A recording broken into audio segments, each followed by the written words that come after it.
They were on top of the world. For friends, two married couples, who sold the rest of us a dream of pure pop perfection.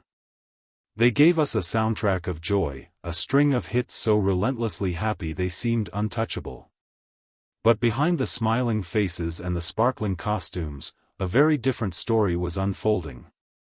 It was a story of jealousy, heartbreak, and a double divorce so painful it would not only tear them apart but also force them to create their most iconic and tragic song. This isn't the happy-go-lucky story of ABBA you think you know. This is the story of how the fairy tale collapsed. How two happy couples became four broken individuals, and how the crushing pressure of fame turned their dream into a nightmare. This is the scandal that ruined ABBA, before the private jets, the sold-out stadiums, and the insane level of global fame. They were just four young musicians in Sweden. Each had their own taste of success, but they were all looking for something more. Björn Ulvaeus was in a popular folk group called the Hootenanny Singers. Benny Andersson was the keyboardist for the Hep Stars, basically Sweden's biggest pop-rock band of the 60s. Think of them as the Swedish Lennon and McCartney, two wildly talented songwriters who knew they could do something big together, and then, love entered the picture. Annie Frid Lyngstad, who the world would come to know as Frida, was already a well-known solo singer, a jazz vocalist with a powerful, amazing voice. And Agnetha Faltskog was a pop sensation in her own right, a gifted singer-songwriter who had a #1 record in Sweden before she was even 18. The connections were almost instant. Benny and Frida met in 1969, and their chemistry was undeniable. Björn and Agnetha met right around the same time, fell in love fast, and got married in 1971. All the pieces were falling into place. You had two brilliant songwriters, two incredible female vocalists, and, most importantly, two couples in love. Their personal and professional lives were completely intertwined. They started working together, at first just helping out on each other's solo projects, until they realized the power they had as a four-person group. For a while, they actually called themselves Björn and Benny, Agnetha and Annie Frid. It was a clunky name, but it told you everything. They were a single unit, bound by love and music. Then came 1974. The Eurovision Song Contest. They stepped onto the stage in Brighton, England, dressed in these legendary glamrock outfits, and just unleashed Waterloo on the world. It was an explosion of sound, color, and pure energy. Eurovision had never seen anything like it, and they won in a landslide. ABBA, a name made from the first letter of each of their names, was officially born. That victory launched them into the stratosphere. For the next 8 years, ABBA dominated music in a way very few artists ever have. They were a hit-making machine, cranking out an almost unbelievable chain of #1 singles. Mamma Mia, Fernando, Dancing Queen, Knowing Me, Knowing You, Take a Chance on Me. Their music was pop perfection. Benny and Björn's songwriting was so detailed, mixing catchy melodies with complex harmonies and slick production. And Agnetha and Frida's voices were the soul of it all, Agnetha's bright, emotional soprano and Frida's rich, warm mezzo blended together to create that sound nobody could mistake. They sold hundreds of millions of records. Their greatest hits album, ABBA Gold, would become one of the best-selling albums of all time, which just shows you how many classic hits they had. They toured the world, playing to huge, adoring crowds from Europe to Australia, where their popularity was so intense it was called ABBAmania. The image they showed the world was as perfect as their songs. They were the wholesome, happy Swedes. Two beautiful, loving couples making joyful music. It was a powerful story, a pop music fairy tale the public was desperate to believe in. In interviews, they were charming. On stage, they were electric. It seemed like the perfect life. They had it all: love, friendship, family, and a level of success that was almost impossible to imagine. It was a dream come true. But no dream lasts forever. Behind all the sequins and smiles, the foundation of the ABBA fairy tale was starting to crack. The same machine that made them global superstars was also a high-pressure engine that ran on their personal lives. The endless cycle of writing, recording, promoting, and touring was exhausting. It was a non-stop whirlwind that left almost no time to breathe, let alone to actually work on their relationships. The pressure was immense, and it hit Agnetha harder than anyone. While she was a fantastic performer, she was also a very private person and prone to anxiety. She was a homebody, and the life of a global superstar was a constant source of stress for her. She had a terrible fear of flying, which turned every single tour into a nightmare. That fear got so much worse during their 1979 US tour when the band's private jet was caught in a horrible storm and had to make an emergency landing. The whole experience was traumatizing for Agnetha and made her insist on traveling by bus whenever she could, but even the bus wasn't always safe. In 1983, long after ABBA had stopped touring, a bus she was on in Sweden skidded off the road and flipped over, throwing her out of a window. These kinds of events just made her anxiety about travel and being famous even worse. What really got to her, though, was being away from her children. She and Bjorn had 2 young kids, Linda and Christian. Long tours meant being away from them for weeks, sometimes months at a time, and Agnetha felt a constant sense of guilt and heartache. She was a mother first and a pop star second, and the conflict between those 2 identities was tearing her apart. On top of it all, the media was relentless. The 4 members of ABBA were public property. Every argument, every distant look, was a story for the tabloids. For Agnetha, who just wanted privacy and a normal life, that level of fame felt like a prison, and pretty soon, the strain started to show in the band's central relationship, the marriage of Agnetha and Bjorn. They'd been together since they were teenagers and married in 1971, before ABBA really took off. But the people they were at the start of their journey weren't the same people they became at the height of their fame. The pressure of the band, plus their very different personalities, Bjorn was the driven, business-focused workaholic, Agnetha was the more emotional, introverted homebody, created a gap between them that just kept getting wider. The argument started happening more often. The joy that used to define their partnership was turning into tension. And since Bjorn was the main lyricist, the darker feelings from their life started creeping into the music. The song, Knowing Me, Knowing You, which came out in 1977, was a surprisingly sad story of a couple breaking up. Even though Bjorn said he wrote it before their divorce was certain, its sad tone was a clear sign that things were changing inside the band. For years, they tried to hold it all together, for their kids and for the band. After all, ABBA's whole image was built on 2 happy couples. What happens when one of those couples isn't a couple anymore? They promised their personal problems wouldn't affect the group. But it was getting impossible to keep up the act. The love story at the heart of the ABBA dream was dying. But could the fairy tale last? The world was about to find out that it couldn't.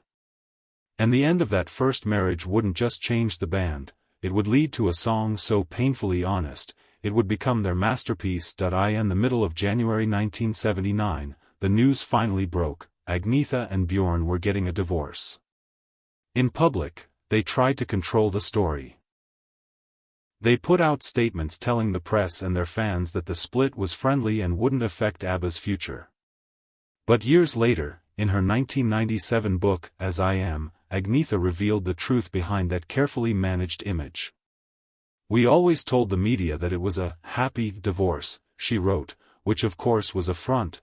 "Obviously we all know there are no such things as happy divorces, especially when there are children involved."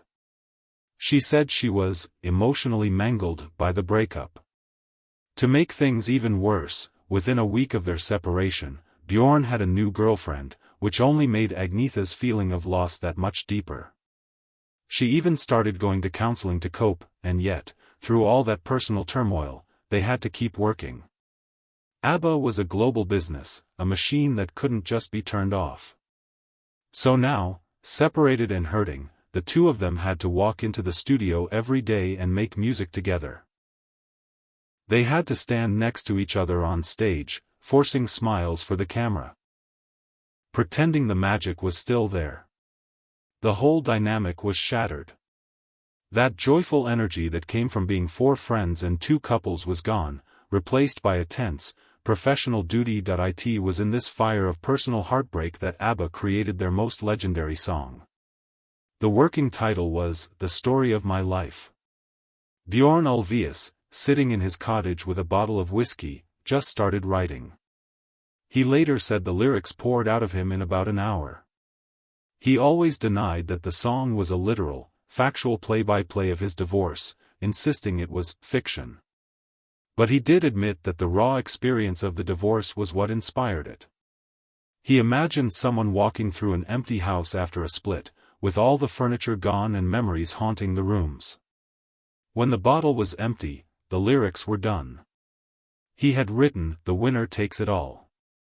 The song is a brutal, gut-wrenching story from the perspective of a woman who is devastated by the end of a relationship. The lyrics are a masterpiece of raw emotion, capturing that specific, cruel pain of watching the person you love move on while you're still stuck in the wreckage. The next day, Bjorn took the song to the studio. He knew Agnetha had to be the one to sing it. He gave her the lyrics, and as she read them, tears filled her eyes. The words, she said, really affected her. She was now facing an unbelievably difficult task, to sing a song written by her ex-husband about the agonizing end of their own marriage. Agnetha's performance on The Winner Takes It All is easily one of the greatest vocal performances in pop music history. It is a masterclass in emotion. You can hear the real pain in her voice, the catch in her throat, the sadness. She later said it was a strange mix of feelings. On one hand, it was incredibly hard. It was a bit tragic, she recalled. But on the other hand, it was a release. It was fantastic to do that song because I could put in such feeling, she said in a 2013 interview. I didn't mind sharing it with the public. There is so much in that song. It was a mixture of what I felt and what Bjorn felt, but also what Benny and Frida went through. Bjorn himself said watching her sing it was deeply moving, and that, afterwards there were a few tears as well. The song came out in July 1980, almost exactly 10 days after their divorce was finalized. The music video for it just drives the point home, featuring a sad, lonely Agnetha, her face in close-up, mixed with black and white photos of the once happy couple and the band. The Winner Takes It All became a massive, worldwide #1 hit. But it was more than just a hit. It was a public confession. For the millions of fans who had bought into the ABBA fairy tale, this was the moment the illusion shattered. The pain was no longer hidden, it was right there for the whole world to hear. The happy, smiling band was gone. The first divorce had fundamentally changed the band. But it wasn't going to be the last. While the world was still picking apart the raw emotion of The Winner Takes It All, the second of ABBA's marriages was quietly falling apart. The spotlight had always been on Agnetha and Bjorn's split, but Benny and Frida's relationship was dealing with its own set of fatal problems. They had been together since 1969 but only got married in 1978, right at the peak of ABBA's fame. And just like their bandmates, they found out that being in the world's biggest pop group was basically poison for their private life. Frida once called it a terribly frustrating time. She explained, "We both wanted something else, and yet, as members of the group, we had to present a happy, united front to the public. They were constantly in the public eye but felt more and more disconnected when they were alone.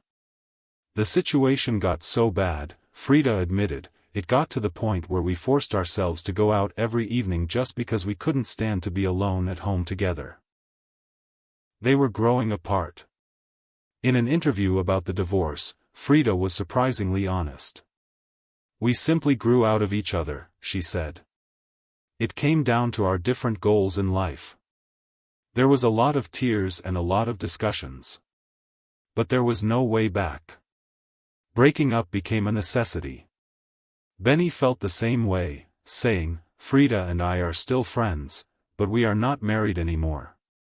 He also admitted that his new relationship with TV producer Mona Norklit, who he married in 1981, was a part of the split. In February 1981, just 2 years after Agnetha and Bjorn, Benny and Frida announced their own divorce. For the band, this was the final nail in the coffin. ABBA, the group built on 2 loving couples, was now a group of 4 individuals, all of them exes. The dynamic, which was already strained, was now completely broken. The friendship, the shared joy, the unique chemistry that came from their tangled relationships, it was all gone. ABBA biographer Magnus Palm put it perfectly. They came together as 2 couples in love. When you're left with 4 individuals, it wasn't so interesting anymore. The fun of being in the studio together had just vanished, replaced by a sense of duty and emotional exhaustion, and just like the first time, the emotional fallout from Benny and Frida's split bled right into their music. The sessions for what would be their last studio album were colored by this second wave of heartbreak. Bjorn, once again using the band's real-life drama, wrote the lyrics for the song, When All Is Said and Done, a powerful ballad that directly dealt with the end of Benny and Frida's marriage. Frida sang the lead vocal. Just like with Agnetha, Bjorn made sure to ask if Frida was okay with singing something so personal. She was. The song is a mature, thoughtful look at a separation, a story of 2 people accepting the end with a sense of sad resignation. Frida's performance is full of dignity and melancholy, a perfect reflection of the public face she and Benny put on their separation. The band was now fundamentally different. They were 4 colleagues, held together by contracts and a shared history, but the personal bonds that had made them a phenomenon were gone. The joy had been replaced by a deep sadness. With both marriages over, the story of ABBA was no longer about love and happiness. It was about heartbreak and loss. And this new, darker reality would define their final chapter. The recording sessions in 1981 were unlike any ABBA had ever had. The studio, which used to be a place of fun and creativity, now felt heavy, haunted by the ghosts of 2 failed marriages. The band that walked into Polar Music Studios to record their 8th album was not the same one that had conquered the world with Dancing Queen. They were 4 individuals, navigating a messy web of shared history and recent heartbreak. You can feel that emotional weight in every single track of their final studio album, The Visitors, which came out in November 1981. The album is a huge change from the sunny pop of their earlier work. It's darker, more mature, and deeply sad, a direct reflection of the chaos in their personal lives. The album cover alone says it all. Instead of the usual pictures of 2 happy couples smiling, it shows the 4 members standing apart in a big, dimly lit room, looking serious and not at each other. They look isolated, disconnected, for individuals, not a unit. One of the working titles for the album was, appropriately, Crackin' Up. The music itself is just as telling. The lyrics changed from love and romance to divorce, paranoia, and political anxiety. One of Us, the album's biggest hit, is a sad story about a woman regretting the end of a relationship, kind of a sister song to The Winner Takes It All. When All Is Said and Done was Frida's powerful reflection on her divorce from Benny. Another track, Slipping Through My Fingers, is a heartbreaking song from Bjorn about the sadness of watching his daughter grow up, a feeling that was surely made worse by his new family situation, but the album also went into new, darker places. The title track, The Visitors, with its creepy synths and feeling of dread, is seen by many as being about the persecution of political dissidents in the Soviet Union. The song, Soldiers, continues this Cold War theme. The album ends with Like an Angel Passing Through My Room, a quiet, haunting track with only Frida's voice and a synthesizer, creating this incredible sense of loneliness. The Visitors was the sound of a band dealing with the end of an era, both for them and for the world. By 1982, the creative energy that had kept them going for a decade was almost completely gone. They tried to start work on a 9th album, but the sessions just stalled out. The magic wasn't there anymore. They recorded a few new songs, including the synthpop track Under Attack and the incredibly sad The Day Before You Came, but their hearts weren't in it. Bjorn and Benny, especially, were more interested in their next project, writing a stage musical with Tim Rice, which would eventually become Chess.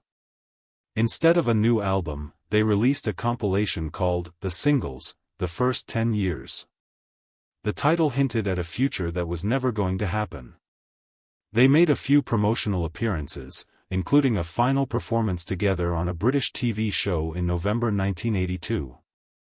Their very last public performance as a group was on a German TV program on December 11, 1982. There was no official announcement, no big press conference.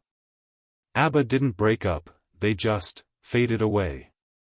They took what was supposed to be a temporary break, and it just became permanent.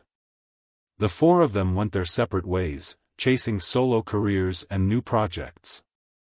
The fairy tale was over. The most successful pop group of their generation, a band that defined the sound of the 70s, was finished. Not because of one big scandal, but because of the slow, painful death of the love that had created it in the first place. The pressure had been too much, the heartbreak too deep. The show was over. After they split in 1982, the members of ABBA stepped out of the global spotlight. The deafening roar of ABBA mania was replaced by a quiet that, for some of them, was a huge relief. Agnetha, who had struggled the most with fame, pretty much withdrew from public life. She chose to live quietly in Sweden, focusing on her kids and only occasionally recording solo albums. Her retreat led the media to call her a recluse, a label she always hated, explaining she was just looking for the peace and privacy she'd been denied for so long. Frida also went solo, finding success with an album produced by Phil Collins. She eventually married a German prince and spent much of her time on environmental work. And Benny and Bjorn, the band's creative engine, never stopped working together. They poured their talent into musical theater, creating the massive global hit, Chess, with Tim Rice, and later the Swedish epic, Kristina Fran de Vemela. For a while, it looked like ABBA might just become a 70s relic, a band you only thought of with platform shoes and disco balls. But something weird happened while they were gone. Their music didn't just survive, it got bigger. The world, it turns out, was not ready to let ABBA go. The first big comeback wave happened in the early 1990s. The compilation album ABBA Gold, released in 1992, became a cultural phenomenon. It topped charts everywhere and has been a bestseller ever since, introducing their music to a whole new generation. Music critics, who had often been kind of snobby about their simple pop back in the day, started to re-evaluate their work, finally recognizing the genius-level songwriting and production from Benny and Bjorn. Then, in 1999, came the masterstroke, Mamma Mia. A musical built around ABBA's songs, opened in London. The show was an immediate, runaway hit. It became a global sensation, playing to packed theaters all over the world and leading to 2 blockbuster movies. Mamma Mia cemented ABBA's music as a permanent part of our culture. The offers for them to reunite were constant and huge. In the year 2000, a group offered them a nearly unbelievable $1 billion to get back together for 100 shows. They turned it down flat. Benny simply said, "It's a hell of a lot of money to say no to, but we decided it wasn't for us." It seems the wounds were still too deep.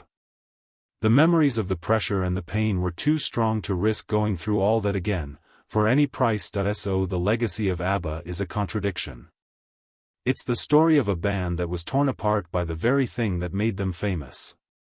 It's the story of how their deepest personal pain was turned into their most powerful and lasting art.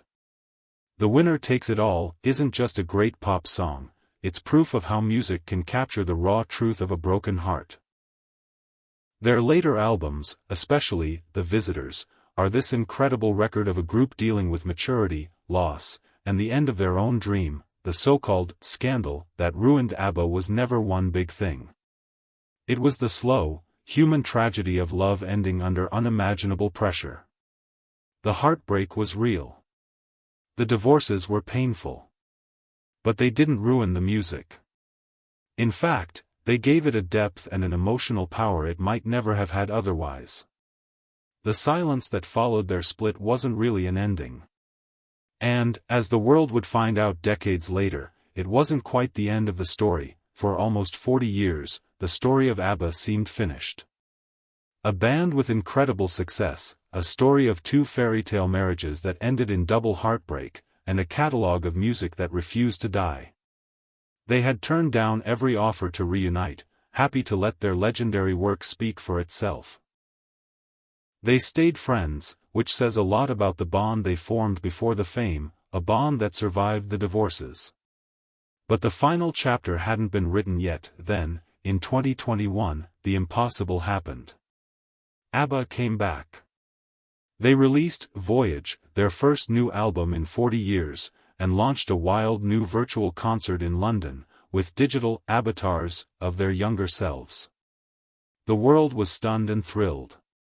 The album was a hit, and the new songs, like I Still Have Faith in You, and Don't Shut Me Down, were filled with a beautiful sense of reflection, warmth, and the bittersweet feeling of time passing. Seeing the four of them together again, older, wiser, and clearly at peace with their shared past, was a powerful moment for their millions of fans. It brought the whole story full circle. The pain that had torn them apart had softened over time, leaving behind the warmth and friendship that was there from the very beginning. The story of ABBA isn't a simple scandal. It's a complicated, human story about the insane highs of fame and its devastating personal costs. It's a story of how four people created a perfect world of pop, only to watch their own